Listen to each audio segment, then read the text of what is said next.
Hello guys, welcome back to my channel. তো আজকে চলে আসলাম আরেকটা নতুন একটা রেসিপি নিয়ে। তো আজকের রেসিপিটা ছিল পুঁটি মাছের কারি। তো দেখো, তার জন্য আমি জিরে ফোড়ন দিয়ে নিলাম। জিরাটা হালকা একটু ভাজার পরেই আমি বেটে রাখা মশলাগুলো সব দিয়ে দেবো। তো এখানে ছিল টমেটো, পেঁয়াজ, আদা বাটা, লঙ্কা বাটা, জিরে বাটা।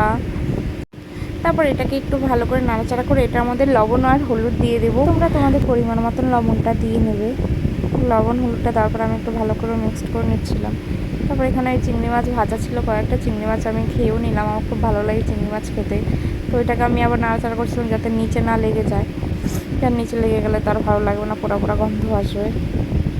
তো আমার প্রায় অনেকটাই হয়ে আসছে।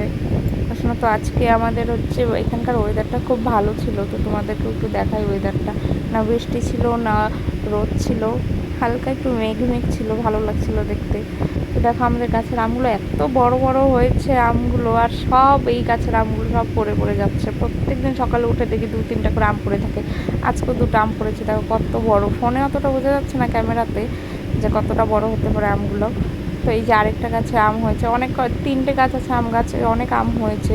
তো আম দেখতে দেখতে আমার কষানোও হয়ে গেছে, খুব ভালো মতন কষানো হয়ে গেছে। এখানে আমি এবার আমার পরিমাণ মতন জলটা দিয়ে দেবো।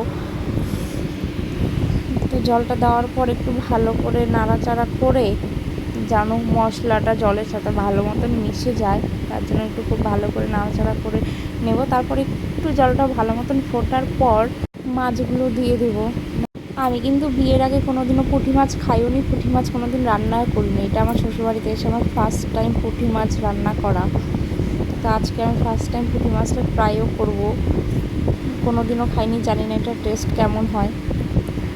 এটার টেস্ট যেমনই হোক না কেন, তোমরা কিন্তু আমার ইউটিউব চ্যানেলটাকে অবশ্যই সাবস্ক্রাইব করে দিও। আর যারা আমার ফেসবুক পেজ থেকে দেখছো, পেজটাকে ফলো করে দিও। আর লাইক কমেন্ট করতে কিন্তু ভুলো না। আর জানিও ভিডিওটা দেখে তোমাদের কেমন লাগলো। আর আমার এই দিকেও রান্না করা কমপ্লিট হয়ে গেছে। তো এখন আমি নামিয়ে নেব এটা। তো দেখো, জাস্ট নামানোর পর কালারটা কি দারুণ লাগছে দেখতে। তো গাইস, আজকের মতন এইখানেই শেষ ভিডিও। দেখা হচ্ছে নেক্সট ব্লগে। টাটা।